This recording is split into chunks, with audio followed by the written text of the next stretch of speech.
Bonjour à toutes et à tous, et aujourd'hui je vais vous parler de plusieurs mangas qui m'ont plu et j'espère qu'ils vont vous plaire également. En tout cas, la façon dont je vais vous en parler, j'espère que ça va vous donner envie d'aller les découvrir. Et je ne perds pas plus de temps avec le tome 1 de SNK, Shingeki no Kyojin, ou plutôt l'attaque des titans. Alors c'est pas n'importe quel tome 1, c'est le tome 1 pour l'anniversaire. Si tu veux, c'est l'anniversaire des... non, c'est juste l'édition anniversaire, tout simplement. Il y a quoi de différent dans ce tome du coup?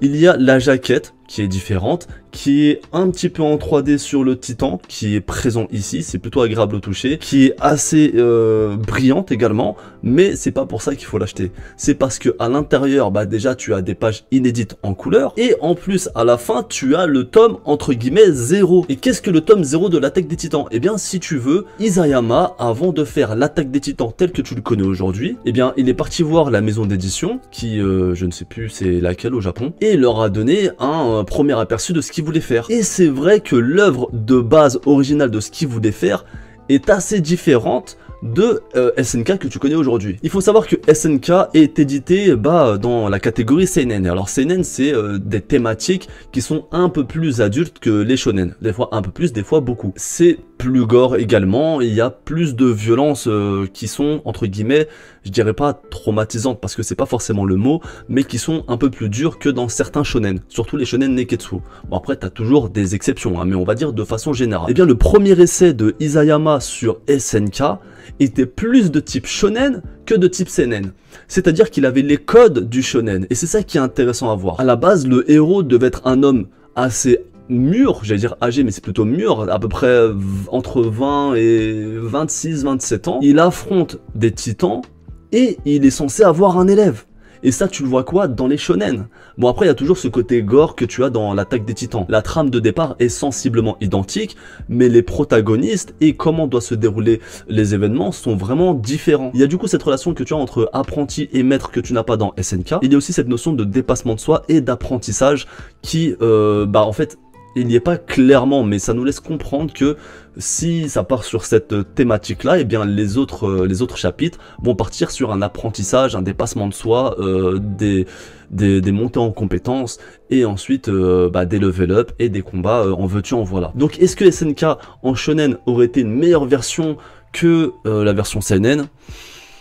Je sais pas. Une version intéressante sûrement, mais vu qu'elle n'existe pas, je ne sais pas. SNK il est tellement quasi parfait, bon je suis pas à jour, je te dis tout de suite, mais il est vraiment très bon dans la version actuelle des choses, qu'une version plus type shonen, est-ce que ça aurait été bien?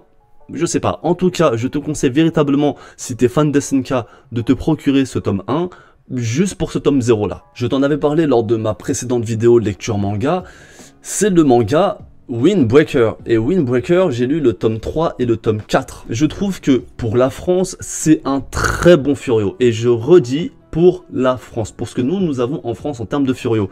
Si tu ne sais pas ce qu'est le Furio, bon, je vais pas te l'expliquer parce que flemme, et c'est pas le sujet, mais dans les très grandes lignes, le Furio, ça nous raconte des aventures de lycéens collégiens, donc avec la tenue de lycéens ou collégiens, et leur principale activité, c'est la bagarre. Voilà. Après, t'as toujours des codes qui sont, pareil, le dépassement de soi, l'acceptation de soi, ça ressemble un peu au shonen. Il y a toujours cette liberté de penser qu'ont les personnages, soit ce que tu veux être, devient ce que tu veux devenir, fais ce que tu veux faire tant que tu ne nuis pas aux autres et que tu ne te nuis pas à toi-même et que tu restes entier, que tu restes vrai. En tout cas, de tous les Furios que j'ai pu lire, en tout cas même, enfin si j'en ai pas lu énormément, mais tous ceux que j'ai pu lire, très souvent il y avait cette thématique qui était abordée.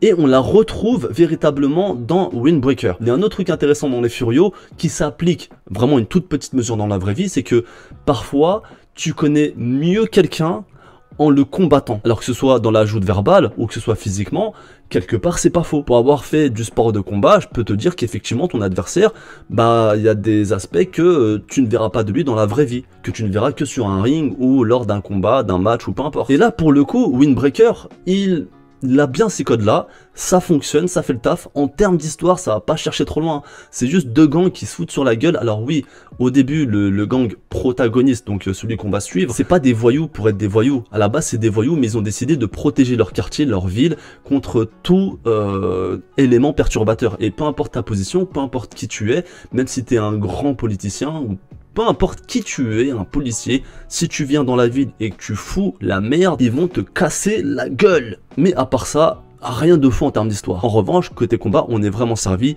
Il y a beaucoup de bagarres. En tout cas, tome 3 et tome 4, c'est axé que sur la bagarre. Bien évidemment, c'est un manga, donc on est face à des jeunes lycéens ou collégiens qui font des trucs hors normes, et même pour des adultes hautement qualifiés en termes de combativité, c'est incroyable ce qu'ils font, mais il n'y a pas de super pouvoir, et c'est ça que j'aime bien. Des fois, ça fait du bien de poser un peu son cerveau, de pas forcément réfléchir à l'histoire, est-ce que il y a des foreshadowing ou quoi, ou allez, ou la quête. Non, tu viens, il y a un adversaire, on se fout sur la gueule, et je te jure que la lecture, elle est très plaisante. En tout cas, Windbreaker, je te le conseille. De 1, si t'aimes la bagarre, de 2, si t'aimes les furios, parce qu'en France on n'a pas grand chose en furio, et de 3, bah si tu connais pas les furios, et bah ça va te permettre de pouvoir découvrir quel est le monde du furio grâce à Windbreaker. Bon, après il y en a d'autres, hein, des furios aujourd'hui en France. T'as par exemple mince, comment il s'appelle, ah, j'ai oublié, Roku Denashi Blues, c'est Rakai Blues. Je suis un ouf, comment j'ai pu oublier le titre d'une de mes œuvres favorites. Tu as Rakai Blues qui, en termes de furio, est vraiment, il fait partie minimum d'un top 3 furio. Donc en tout cas, moi je peux te conseiller Rakai Blues et Windbreaker. Vraiment, ça va te permettre de découvrir cet univers-là, pardon, qui est incroyable. Alors, là, je vais te parler d'un manga que j'ai beaucoup aimé, mais que je peux pas conseiller à tout le monde. Il s'appelle Jumbo Max. Et Jumbo Max, ça s'adresse à une catégorie de personnes qui, voilà, faut avoir un minimum de maturité pour pouvoir lire cette œuvre. Pourquoi? Parce que ça aborde des thématiques d'adultes. Bien évidemment, tu peux avoir plus ou moins n'importe quel âge, et ça peut te parler, hein. Mais par exemple, quelqu'un de entre 10 ans, 13 ans, 14 ans, 15 ans qui vient me voir, qui me demande de lui conseiller un manga, je vais pas lui conseiller ça en premier. Et donc, ça parle de quoi?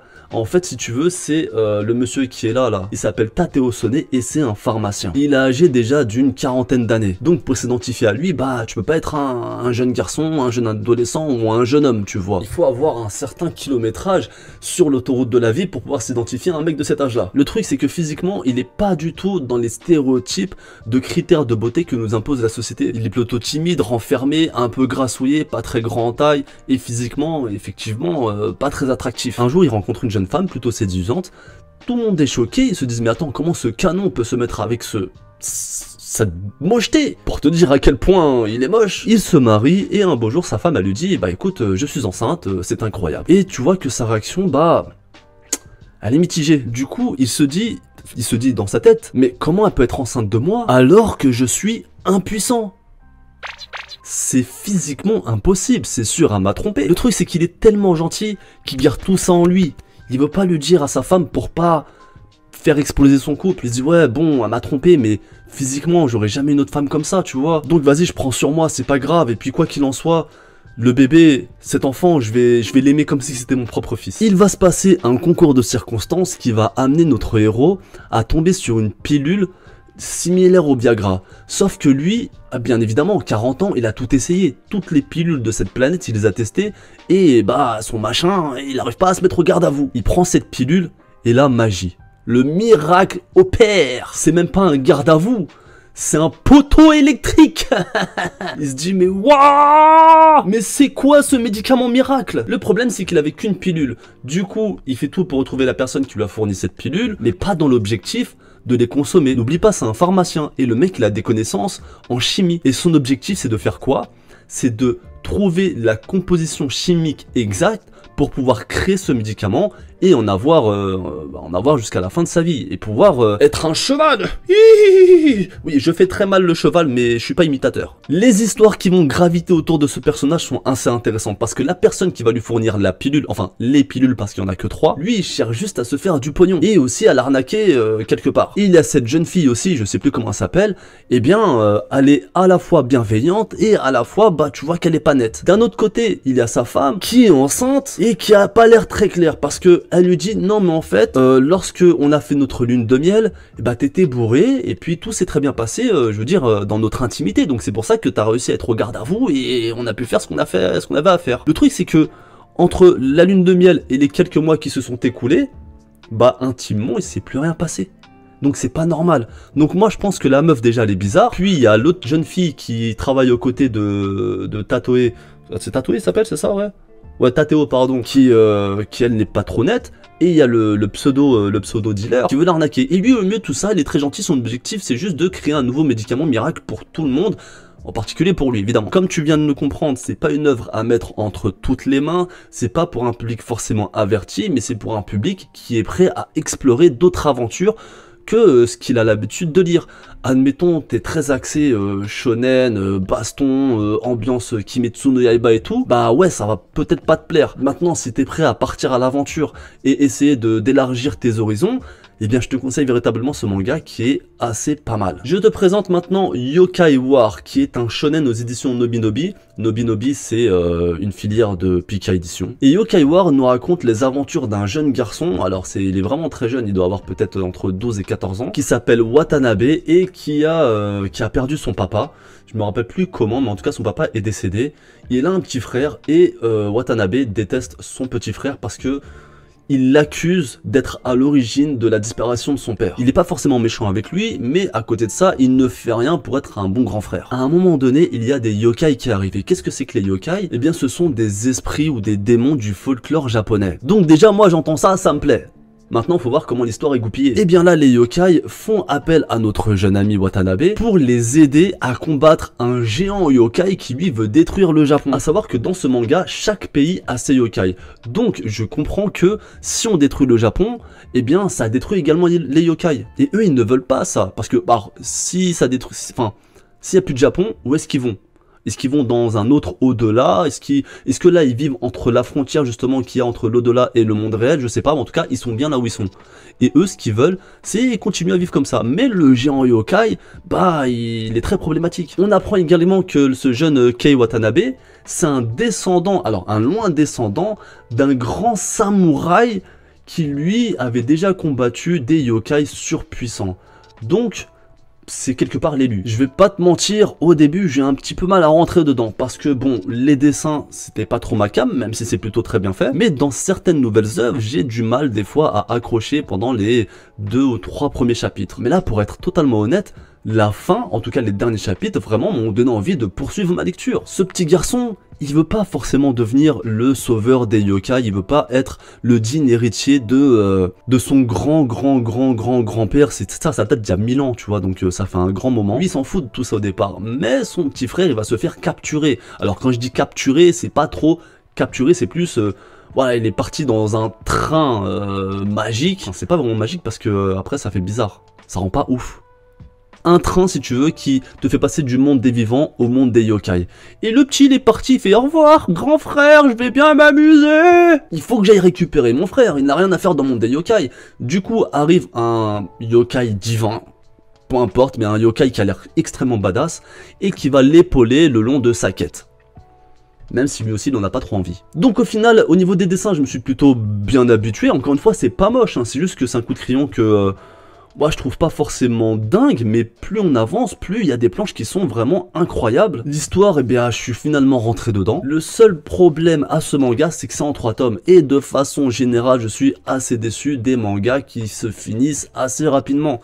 Pourquoi? Parce que la fin est souvent soit rushée, soit bâclée, soit incohérente à l'histoire initiale. Donc là c'est plutôt bien rythmé, c'est pas trop lent, pas trop rapide. J'espère vraiment que les 2 autres tomes vont me faire kiffer, et si c'est le cas, let's go. Sengoku Chronique d'une ère guerrière. Alors, je te cache pas, quand j'ai vu la cover, je me suis dit, oh non, flemme. Et puis finalement... il en vaut la peine. Sengoku Chronique d'une ère guerrière se passe pendant l'ère Sengoku, comme c'est mentionné. Alors, à titre d'information, l'ère Sengoku, ça a véritablement existé au Japon. C'était avant la réunification du Japon. Et la période se situe entre 1450 et 1650. Bon, plus précisément, 1467 et 1615. Mais après, je suis pas historien, peut-être que je me gourre dans la précision. Et en fait, si tu veux, à cette époque-là, il y avait plusieurs clans ou tribus ou empires, je sais pas comment on peut appeler ça, et chacun se faisait la guerre. Et à cette ère, justement l'ère de Sengoku, les gens se faisaient la guerre tous les jours. Mais c'est pas ils se faisaient la guerre genre ouais je t'aime pas, moi non plus, je te jette des tomates. Non, ça tuait des gens. il se faisait la vraie guerre, la guerre. Je peux pas être plus clair que ça. Il y avait des problèmes sociétaux, il y avait des problèmes dans la politique, il y avait des problèmes militaires, il y avait des problèmes partout, c'était n'importe quoi. Jusqu'à l'arrivée, en tout cas, pas forcément l'arrivée, il est pas arrivé, il a tout changé, mais il y a Oda, attends, comment il s'appelle déjà? Oda Nobunaga. Quelqu'un qui a vraiment existé et qui est l'un des premiers réunificateurs du Japon. Et quand tu ouvres cette première page, alors il faut connaître un petit peu aussi l'histoire du Japon, je dis pas que je la connais, hein, mais un petit peu. Il te met directement le prénom de Oda, rien à voir avec Eiichiro Oda. Hein. Et là tu te dis, ah ok, c'est un manga basé sur des faits réels du coup, mais évidemment ils vont prendre pas mal de liberté scénaristique. Et là on va suivre les aventures de deux jeunes orphelins qui se sont retrouvés être les captifs d'un groupe de bandits. Encore une fois je te rappelle, c'est limite la loi du plus fort, et le plus fort va toujours opprimer le plus faible, et le plus faible va opprimer encore le plus faible que lui, tu vois. Ces jeunes garçons ont pour objectif maintenant de vivre ou de survivre au jour le jour.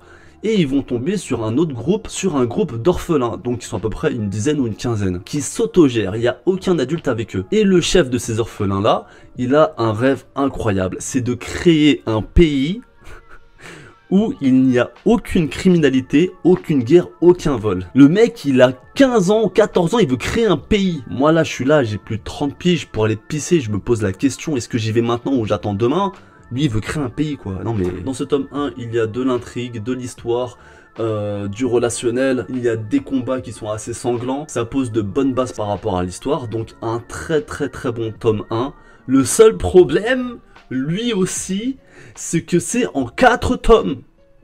Et encore une fois, les petites séries, moi, c'est pas mon truc. Parce que la fin, je sais que ça va être bâclé. Donc là, il n'y a que 2 fins possibles, pour l'instant, auxquelles j'ai pensé. Imaginables. C'est soit on nous met en avant les prémices, justement, de l'avant la réunification, donc comment ça s'est déroulé, et on oublie tout de suite l'objectif du deuxième héros qui est de créer un autre pays, ou soit effectivement à un moment donné, peut-être au tome 2 ou au tome 3, plutôt au tome 3, il va y avoir une ellipse de je ne sais pas combien d'années, et tu vas voir finalement que ça a été abouti, que le mec il a pu créer un pays, ou en tout cas un territoire où il a pu réaliser son rêve, pardon. Mais en 4 tomes ça va être juste. Et pour finir, la relève de Naruto, un manga sur des ninjas. Et là on parle de vrais ninjas, on parle pas des Otsutsuki, des mecs qui viennent de Jupiter, avec des fruits du démon venus d'ailleurs. Non, on parle de vrais shinobi. Hein. Et je parle bien entendu de Under Ninja. Je ne sais pas c'est en combien de tomes, mais ce manga, il est pour moi incroyable. Il est incroyable dans sa narration, dans sa temporalité, et par rapport au folklore shinobi, qui entoure, qui est l'âme clairement de cette œuvre. Pour l'instant, il n'y a pas de trame principale. Il y a un personnage principal, effectivement, qui est un jeune homme. C'est pas un jeune garçon, mais il a à peu près la vingtaine. Je crois qu'il a 19 ans ou quelque chose comme ça. Le problème, c'est que sa vie, c'est de la merde. Il a pas de travail, il a pas d'argent, on lui donne pas de mission de shinobi, et il vit en colocation dans un trou à rats avec un autre mec qui n'a rien à voir avec les shinobi. Et un jour, on va lui confier la mission de tuer un russe, un tueur à gages russe ou quelque chose comme ça, mais en tout cas un mec dangereux qui vient de Russie. Bref, à partir de là, l'histoire va démarrer. Mais le truc qui est très intéressant, c'est que c'est dans un monde contemporain et qu'il y a des shinobi partout, mais tu peux pas les voir. Parce que les hommes et les femmes qui sont des shinobi vivent leur vie de tous les jours. La meuf c'est une caissière, mais en vrai c'est un shinobi. Le mec il travaille sur les travaux publics, mais en vrai c'est un shinobi. L'autre c'est un étudiant, mais en vrai c'est un shinobi. Et ils sont tous plus ou moins assez forts, enfin pas puissants parce qu'il n'y a pas de chakra du coup, mais ils y sont très forts dans leur domaine de ninja. Et ce que j'ai trouvé de très intéressant, c'est de voir comment ces ninjas s'adaptent au monde d'aujourd'hui avec les codes qu'on a aujourd'hui et la vie que tu dois adopter pour être un citoyen entre guillemets modèle ou plutôt normal. Avoir une vie normale mais à côté ton activité de shinobi. Alors bien sûr, vu que l'émission attribuée aux shinobi ne coule pas à flot, il y en a qui sont un petit peu rouillés, donc ils doivent s'entraîner ou sinon leurs missions elles sont un peu galères. Ils essayent de faire d'utiliser des shurikens par exemple, puis ils ont un peu de mal, ou de courir sur les murs, ils ont un peu de mal, tu vois, mais ils s'en sortent plutôt bien. En tout cas par rapport au commun des mortels, enfin les humains normaux, pas shinobi, ils sont un niveau au-dessus en termes de combativité. À côté de ça, notre héros qui lui aussi est un shinobi, il lui arrive des galères de n'importe quel adolescent normalement constitué et vivant dans notre époque. On n'a pas également justement tous ces codes liés au shinobi. Oui, le nindo d'un ninja, c'est de toujours tenir sa promesse, toujours tenir sa parole, c'est de tout faire pour protéger son village, sa famille. Non, il n'y a pas de tout ça. En fait, être shinobi, c'est un travail. C'est comme tueur à gage, quoi. Alors, c'est pas un travail, mais c'est rémunéré, t'as compris? On va pas suivre juste un personnage, on va en suivre plusieurs. On va suivre des shinobi, on va suivre des gens qui ne sont pas shinobi. Et comme il y a plusieurs personnages mis en avant, pour l'instant, en 2 tomes, c'est très difficile de te dire, voilà, le manga, il parle de ça précisément. Non, pour l'instant, sur ces 2 tomes-là, en tout cas, moi, de ce que j'ai pu apprécier et comprendre, c'est que nous sommes en 2023, que parmi nous, il y a des shinobi, que t'as beau les chercher, tu les trouveras jamais parce qu'ils sont hyper discrets, mais pourtant ils sont là et ils t'observent.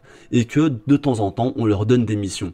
Et que parfois, il y a des organisations qui les cherchent, qui les traquent, qui veulent les tuer pour... on n'a pas encore de motif. C'est un manga qui à la fois te fait sourire, ou peut-être même te faire marrer, ça dépend de ton humour. Et il y a des moments également où tu vas te dire, waouh, c'est chaud quand même. Donc très très bonne découverte, Under Ninja, je te le conseille véritablement. Donc voilà, cette vidéo touche enfin à sa fin. J'espère avoir réussi à te donner envie de lire au moins un de ces mangas. En tout cas, ne passe vraiment pas à côté du tome 1 de l'attaque des titans parce que le tome 0 il en vaut vraiment la peine. N'hésite pas à mettre ton meilleur like, à me dire en commentaire ce que tu en penses, est-ce qu'il t'intéresse ou pas du tout. Tu peux aussi partager cette vidéo et si t'es pas abonné, abonne-toi.